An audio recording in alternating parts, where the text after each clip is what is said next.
বাংলাদেশের প্রান্তিক জনপদ থেকে শুরু করে পৃথিবীর বিভিন্ন প্রান্তে ঠিক এই মুহূর্তে কি ঘটছে তা নিয়ে আয়োজন এখন চারদিক। পুরো আয়োজনে আপনাদের সঙ্গে আছি মুজাহিদ শুভ। এবার পদত্যাগ করলেন প্রধান বিচারপতি সহ আপিল বিভাগের সব বিচারপতি। সকাল থেকেই ফুল কোর্ট ডাকা নিয়ে আইনজীবী ও বৈষম্য বিরোধী ছাত্রদের বিক্ষোভের পর এমন সিদ্ধান্ত আসে বিচারপতিদের কাছ থেকে। সকাল থেকে প্রধান বিচারপতির ফুল কোর্ট সভা ডাকা নিয়ে উত্তপ্ত হয় উচ্চ আদালত প্রাঙ্গণ। সরকারকে না জানিয়ে এমন সিদ্ধান্তের সমালোচনা করে বিক্ষোভ করে আইনজীবীরা। পরে হাইকোর্টে জমায়েত হয়ে বিক্ষোভ করে বৈষম্য বিরোধী ছাত্র আন্দোলন। এ সময় সমন্বয়করা বলেন জুডিশিয়াল কু করার অপচেষ্টা হচ্ছে। পরে দুপুরে এক ভিডিও বার্তায় আইন উপদেষ্টা জানিয়েছেন প্রধান বিচারপতি সহ আপিল বিভাগের বিচারপতিদের পদত্যাগপত্র আইন মন্ত্রণালয়ে পৌঁছেছে। সেখান থেকে পাঠানো হয় রাষ্ট্রপতির কাছে। ভারপ্রাপ্ত বিচারপতি হিসেবে দায়িত্ব পাচ্ছেন আশফাকুল ইসলাম।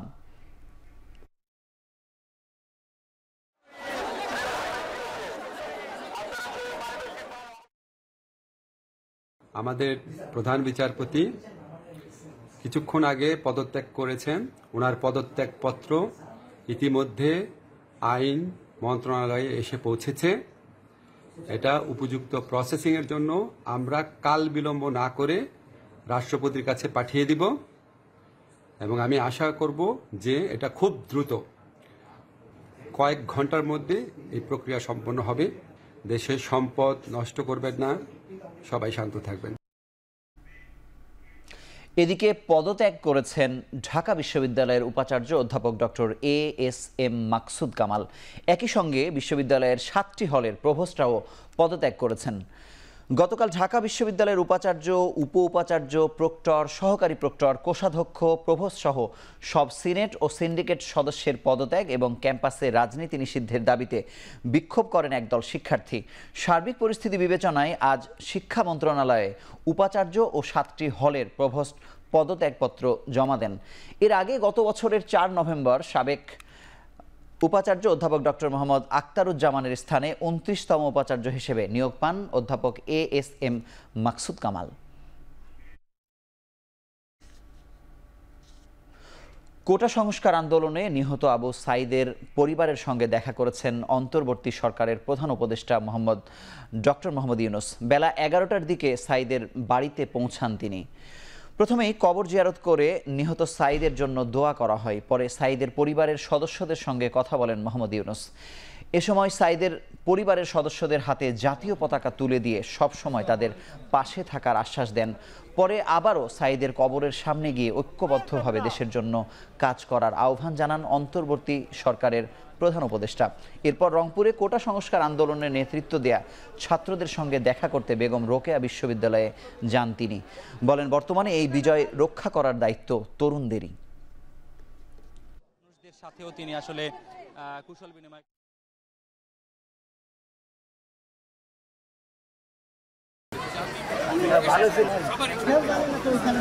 হিন্দু পরিবার হোক তখনকার পরিস্থিতিতে খুব খারাপ ছিল না। সবার উপরে এই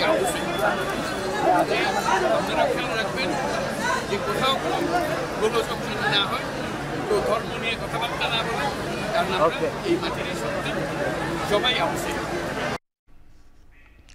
আর্থিক খাতের কেলেঙ্কারির সাথে জড়িতদের বিরুদ্ধে ব্যবস্থা নেওয়া হবে বলে জানিয়েছেন অন্তর্বর্তী সরকারের অর্থ ও পরিকল্পনা উপদেষ্টা ডক্টর সালেহ উদ্দিন আহমেদ। শপথ নেওয়ার পর শনিবার অর্থ মন্ত্রণালয়ে এসে তিনি একথা বলেন। আমাদের অর্থনীতির কিন্তু একটা এর আগের দিন এতদিন একটু ভুল ছিল উন্নয়নের যে কৌশল বা নীতি, যে মানুষের উন্নয়নের সুফলটা বিশ্বের মানুষ পায় নাই। আপনারা উপরের দিকে দেখেছেন গ্রোথ বেশি হয়েছে। আমি তো অর্থনীতি ছাত্র, গ্রোথ হয়েছে এখানে ভেতরে গ্রোথের ফলটাকে কে পেতে। আমরা চাচ্ছি সমতা ভিত্তিক ন্যায্য একটা ইস্যু করতে। এখন চারদিকে নিচ্ছি ছোট্ট একটি বিরতি, ফিরছি কিছুক্ষণ পরেই।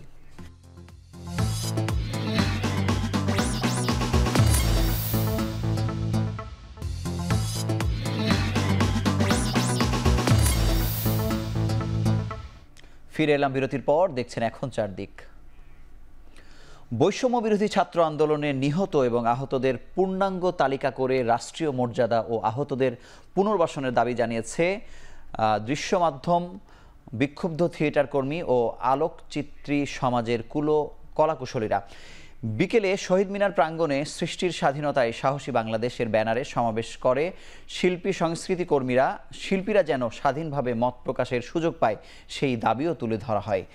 এছাড়াও দেশে যেন আর কেউ স্বৈরাচার না হয়ে উঠতে পারে সেজন্য ব্যবস্থা নেওয়ার দাবি জানান তারা। এছাড়া বিভিন্ন জেলায় সাংস্কৃতিক অঙ্গনে হামলার নিন্দা জানানো হয়। সব শেষে দলীয় সঙ্গীত পরিবেশন হয়।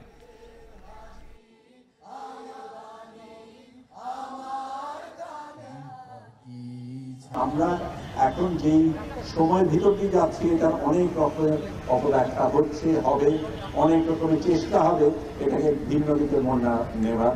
আমরা সেটাকে প্রতিহত করার চেষ্টা করব। আমি যেটা বলতে চাই সেটা আমি যাতে বলতে পারি, আমি আমার সোশ্যাল মিডিয়া প্ল্যাটফর্মগুলোতে লিখতে পারি, আমি আমার মতটা সঠিকভাবে প্রকাশ করতে পারি। আমরা আসলে চাই না যে কোনো ফেসিবাদী হামলার মাধ্যমে হচ্ছে যে আমরা এই আমাদের ইতিহাস, আমাদের সম্পদকে আসলে ধ্বংস করে দিতে। সকল শহীদ সাংবাদিক, ছাত্র জনতা, শ্রমিককে রাষ্ট্রীয় মর্যাদা দিতে হবে।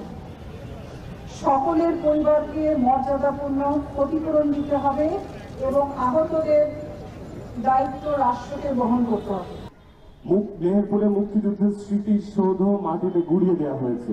শিল্পাচার্য জয়নুল আবেদিনের ভাস্কর্য ভাঙা হয়েছে।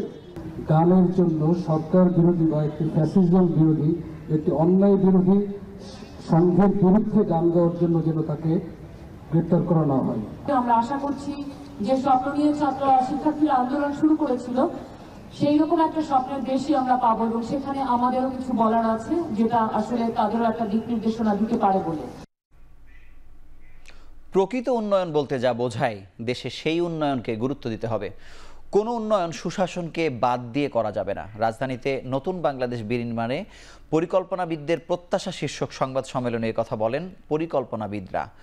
সংবাদ সম্মেলনে 15টি প্রত্যাশা ও পরামর্শ তুলে ধরা হয় বিআইপি এর পক্ষ থেকে। দেশের আইন শৃঙ্খলা পরিস্থিতির উন্নয়ন, বিচার, সংসদ ও নির্বাহী বিভাগ সমূহের মধ্যে ক্ষমতার ভারসাম্য পুনঃপ্রতিষ্ঠা করা, সকল মানুষের সংস্কৃতি, ভাষা ও ধর্মীয় অধিকার রক্ষা সহ বিভিন্ন বিষয় তুলে ধরা হয়। এ সময় উচ্চাভিলাষী পরিকল্পনা না নিয়ে যে উন্নয়নগুলো জনবান্ধব, সেগুলো নিতে সরকারের প্রতি আহ্বান জানান পরিকল্পনাবিদরা।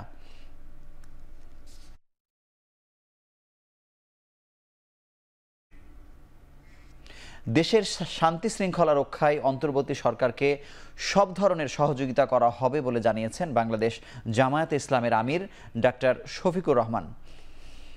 সকালে সিলেট ওমেন্স মেডিকেল কলেজ হাসপাতালে বৈষম্য বিরোধী ছাত্র আন্দোলনে আহতদের দেখতে যান তিনি। এ সময় আহত আন্দোলনকারীদের চিকিৎসা সেবার খোঁজ খবর নেন। পরে গণমাধ্যমে কথা বলেন জামায়াত আমির। এ সময় দেশে যে হত্যাযজ্ঞ ও দমন নিপীড়ন চলেছে তার বিচারের দাবি জানান তিনি। একই সঙ্গে দেশের স্বাভাবিক পরিবেশে ফিরিয়ে আনতে অন্তর্বর্তীকালীন সরকারকে সহযোগিতার কথা জানান ডাক্তার শফিকুর রহমান।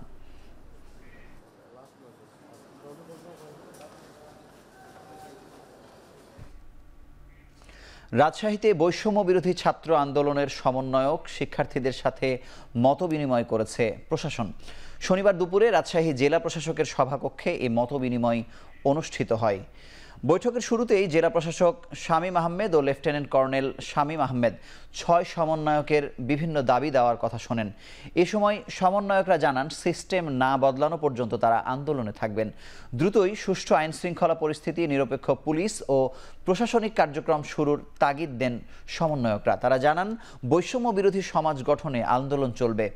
জেলা প্রশাসক শামীম আহমেদ শিক্ষার্থীদের সকল বিষয়ের দাবি দ্রুত বাস্তবায়নের আশ্বাস দেন এবং শিক্ষার্থীদেরও সহযোগিতা কামনা করেন।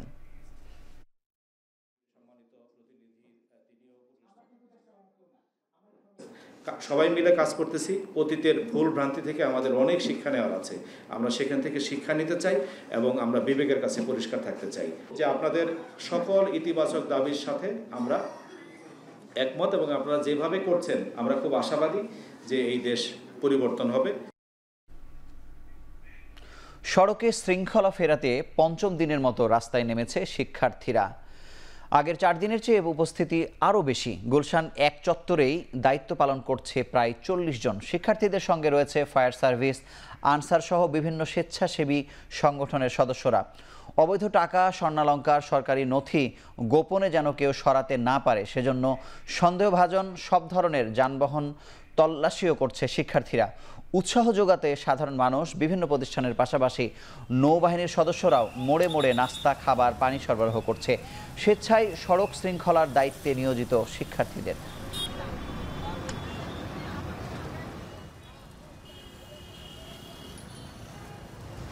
গাড়ি চলতে থাকলেও পথচারীরা পার হওয়ার চেষ্টা করেন, তখন গাড়ির স্পিড যেমন স্লো হয়ে যায়, ব্যাঘাত ঘটে অনেক গাড়ির। আমরা কোনো খারাপ বিহেভ করতেছি না কারোর সাথে, সুন্দর করে স্যার বলে আমরা কথা বলতেছি। কোনো গাড়ি সন্দেহবোধক হলে আমরা এই যে সাইডে দাঁড় করে আমরা চেক করার ব্যবস্থা করতেছি যতটুকু পারা যায়। আমরা যখন বাসে আসছিলাম কিংবা একজন রিক্সাওয়ালা তিনি কিন্তু এইটাকে খুব, ওনার যেহেতু জবাবদিহিতার জায়গাটা থাকছে না, উনি কিন্তু এটাকে খুব ভালোভাবে গ্রহণ প্রথমে করছেন না। পুলিশের অনুপস্থিত না থাকার কারণে আমরা এই আইন শৃঙ্খলা এইখানের এবং সড়কের নিরাপত্তা এবং এইখানে ট্রাফিকের দায়িত্ব পালন করতেছি। বর্তমানে সবসময় চেষ্টা করছি টহলের মাধ্যমে অ্যালার্টটা একটু বাড়ানোর জন্য, পাশাপাশি আমাদের ছাত্রদেরকে উৎসাহিত করার জন্য আমরা বিভিন্ন কল্যাণমূলক কাজ, যেমন বাচ্চাদেরকে উৎসাহিত করার জন্য আমরা একটু স্ন্যাক্স বা একটু এগুলো ওদেরকে বোঝানো, সেই বিষয়গুলোতে কাজ করছি এখন।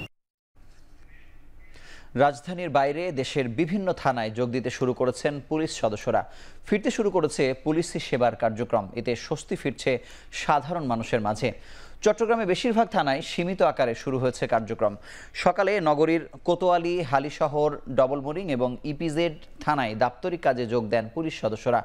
সাদা পোশাকেও কাজে যোগ দেন অনেকে। থানা পুলিশের সেবা কাজে সহায়তা করতে তৎপর সেনাবাহিনী ও আনসার সদস্যরা। একইভাবে বরিশালেও শুরু হয়েছে পুলিশের দাপ্তরিক কাজ। কোতোয়ালি থানা সহ বেশ কয়েকটি থানায় কাজ শুরু হলেও মানুষের উপস্থিতি কম। তবে কেউ সেবা নিতে গেলে তাকে সব ধরনের সহায়তা করছে বলে জানিয়েছেন পুলিশ কর্মকর্তারা। এছাড়া ফরিদপুর, মৌলভীবাজার সহ দেশের বিভিন্ন থানায় ফিরছেন পুলিশ সদস্যরা।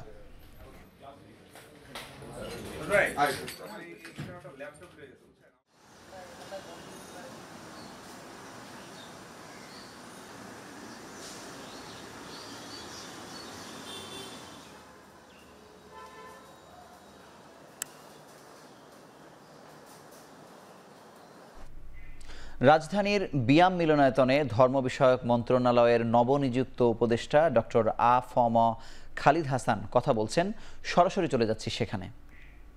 রাখতে হবে, সাথে সাথে একথাও আমাদের মনে রাখতে হবে যে এরকম একটা নৈরাজ্যকর পরিস্থিতি সৃষ্টির জন্য কোনো বিশেষ পক্ষ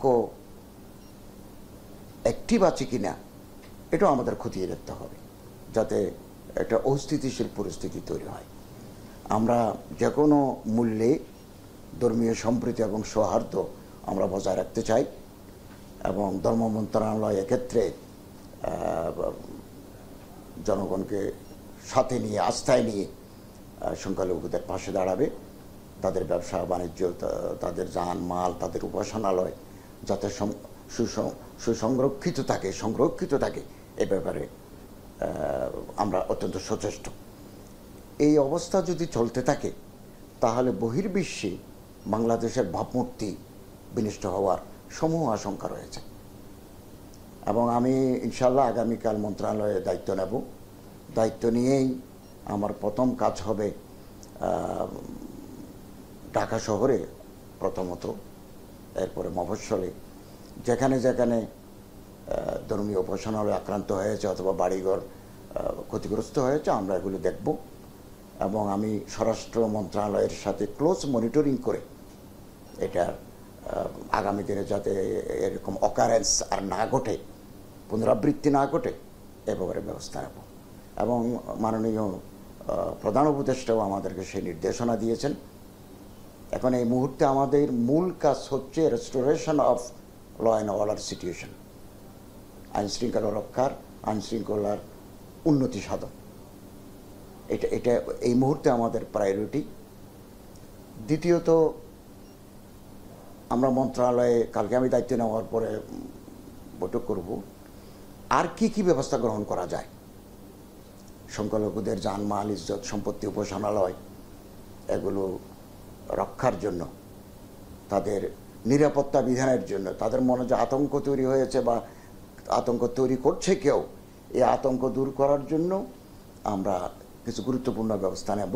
এটা আলাপ করে কালকে আমি মন্ত্রণালয়ে গিয়েই সেটা আলাপ করব এবং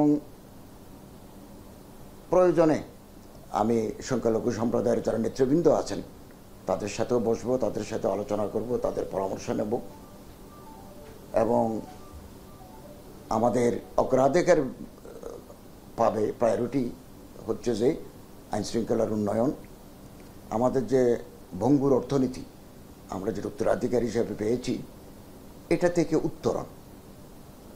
আমরা গতকালও যমুনাতে প্রধান উপদেষ্টার সাথে একটা ইনফর্মাল মিটিং করেছি এবং ওখানেও আলোচনা হয়েছে যেখানে যেখানে আমাদের এই আমাদের যে অর্থনৈতিক দুরবস্থা এগুলো কিভাবে দ্রুততার সাথে আমরা রিকভারি করতে পারি এ ব্যাপারে আমরা বৈঠক করব এবং মাননীয় প্রধান উপদেষ্টা আজকে তো পীরগঞ্জ গেছেন ওই শহীদের জিয়ারতের জন্য, হয়তো তিনি কালকে আমাদের পরিষদ নিয়ে বসবেন, আমরা সেখানেও বিস্তারিত আলোচনা করব।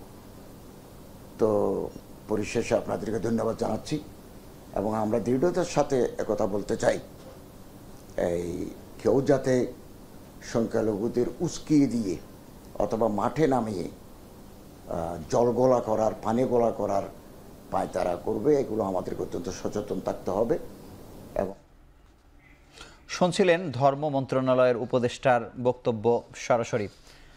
এখন চারিদিকে নিচ্ছি আরও একটি বিরতি, ফিরছি কিছুক্ষণ পরেই।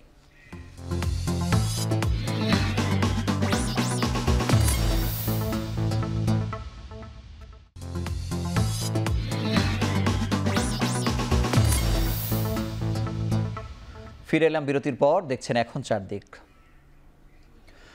গাজার আল দারাজ অঞ্চলের আল তাবিন স্কুলে ইসরায়েলি হামলায় অন্তত 100 জনের প্রাণহানি হয়েছে। ইসরায়েল হামাস সংঘাত শুরুর পর স্কুলটি অস্থায়ী আশ্রয় কেন্দ্র হিসেবে ব্যবহৃত হচ্ছিল। এছাড়া গাজার খান ইউনিসে ইসরায়েলি হামলায় 19 ফিলিস্তিনি সহ মোট 35 জনের মৃত্যুর খবর নিশ্চিত করেছে গাজার স্বাস্থ্য মন্ত্রণালয়। এদিকে ফিলিস্তিনের জাতিসংঘের সহায়তা সংস্থা উনরা এর প্রতিবেদন বলছে আশ্রয়হীন 60 থেকে 70 হাজার বাসিন্দাকে খান ইউনিস থেকে আল মাওয়াসি এলাকায় জোর করে সরিয়ে দিচ্ছে ইসরায়েলি সেনারা।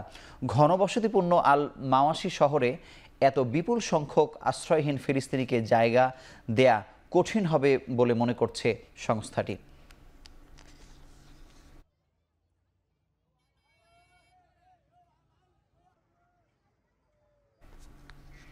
এবার খেলার খবর। ইংল্যান্ড ফুটবল দলের অন্তর্বর্তীকালীন প্রধান কোচ হলেন লি কার্সলি। সদ্য বিদায়ী কোচ সাউথগেটের স্থলাভিষিক্ত হচ্ছেন তিনি। মূলত নতুন কোচ খুঁজছে ফুটবল অ্যাসোসিয়েশন, তবে সেপ্টেম্বরে শুরু হতে যাচ্ছে নেশনস লিগ, সেটার প্রস্তুতির জন্য কার্সলিকে আপাতত নিয়োগ দেওয়া হয়েছে। এর আগে ইংল্যান্ড অনূর্ধ্ব 21 দলের দায়িত্বে ছিলেন কার্সলি। খেলোয়াড়ি জীবনে রিপাবলিক অব আয়ারল্যান্ডের হয়ে 40 ম্যাচে মাঠে নামা কার্সলি ছিলেন মিডফিল্ডার। 17 বছরের ক্যারিয়ার শেষ করে যুক্ত হন কোচিং পেশায়। শুরুর দিক দিয়ে কাজ করেছেন ব্রেন্টফোর্ড আর বার্মিংহামে, পরে কাজ শুরু করেন ইংল্যান্ডের বয়সভিত্তিক দলের সাথে। 2020 সালে যুক্ত হয়ে 4 বছরের মাথায় পেয়ে গেছেন জাতীয় দলের দায়িত্ব।